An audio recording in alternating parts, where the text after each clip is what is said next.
Hello, I'm Ron Strickland. This webcast is one of a series in which I'm providing some brief lectures and commentaries on topics for the courses I teach in literary and cultural studies. In this installment, I'm going to say some things about the metaphor of base and superstructure in Marxist theory. This concept was developed very early on by Marx and Engels as they reacted to the idealism of the young Hegelians. As Marx and Engels famously asserted, they stood Hegel on his head, rejecting Hegel's theorization of historical process and the dialectic as something that happens in the realm of ideas, and asserting instead that material production is the driving force of history. The metaphor of base and superstructure is used by Marx and Engels in their argument that the economic forces of production and the economic relations of production, that is, the material base, determines the forms of social consciousness in a society and the structure of the ruling order. This is one of the most important components of Marxist theory for literary and cultural studies, especially as it relates to the theory of ideology and the role of art in the production of ideology.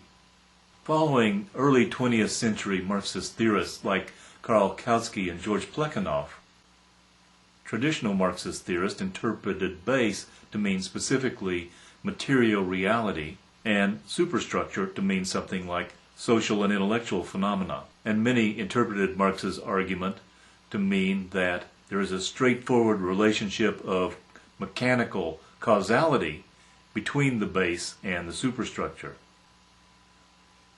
According to this assumption, a feudal economic order will inevitably produce the particular forms of government, art, religion, law, and so on, characteristic of the European Middle Ages, while a capitalist order will produce those forms of bourgeois modernity. But this straightforwardly mechanistic understanding of the relationship between base and superstructure is seen as too simplistic by most contemporary Marxist theorists, and Marx and Engels themselves provide several more complex statements on the problem as well.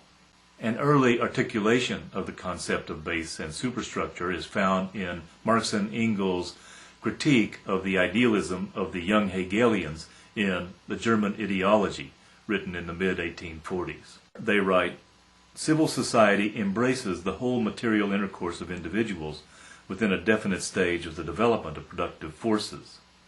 It embraces the whole commercial and industrial life of a given stage, and, insofar, transcends the state and the nation, though, on the other hand again, it must assert itself in its foreign relations as nationality, and inwardly must organize itself as state."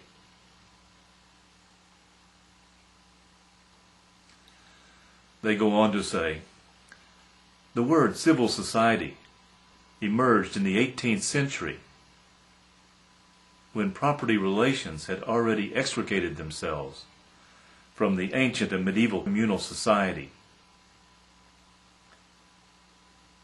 Civil society as such only develops with the bourgeoisie. The social organization evolving directly out of production and commerce.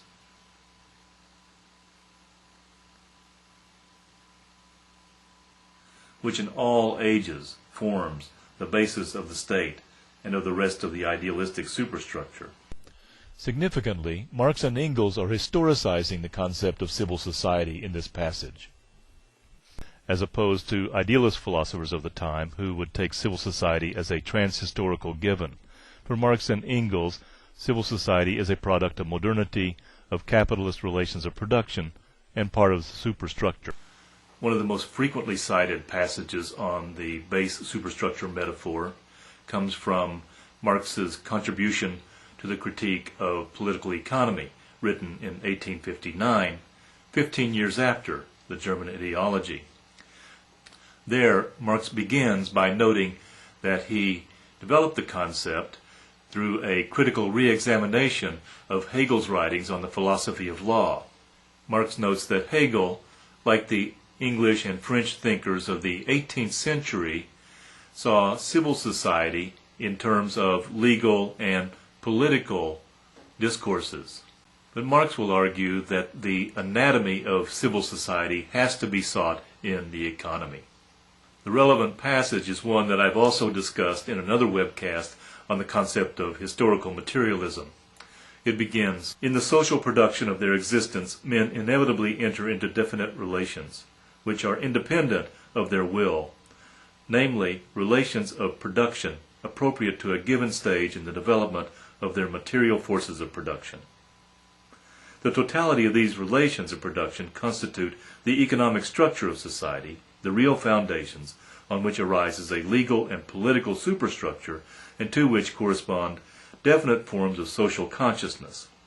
The mode of production of material life conditions the general process of social, political, and intellectual life.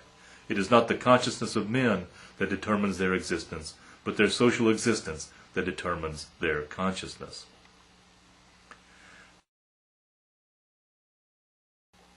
Then Marx continues with another familiar passage in which he argues that debates about the structure of society are only the epiphenomenal forms of a conflict over contradictions in the material base, the economic foundations of society. And Marx concludes, "Just as one does not judge an individual by what he thinks about himself, so one cannot judge such a period of transformation by its consciousness, but on the contrary, this consciousness must be explained from the contradictions of material life, from the conflict existing between the social forces of production and the relations of production. No social order is ever destroyed before all the productive forces for which it is sufficient have been developed, and new superior relations of production never replace the older ones before the material conditions for their existence have matured within the framework of the old society." As I mentioned earlier, the relationship of base and superstructure and the question of ideology are very important for the study of literature and culture. Marx doesn't discuss the production of literature in detail, but in a famous passage from the Grundrisse, he briefly considers the question of why classical Greek art remains popular in modern society. If the mechanical causality model of relationship between base and superstructure holds true, it would seem that the epic poems of Homer or the great tragedies of Sophocles would have no appeal for readers in a modern bourgeois society. And yet we know these works retain their power to move and engage modern audiences. Marx doesn't come up with a satisfactory answer to this puzzle, but modern structuralist and post-structuralist theorists have done so. It's merely that a play by Sophocles isn't, in fact, the same play in terms of its conditions of production and reproduction in the 20th or 21st century that it was in ancient Greece.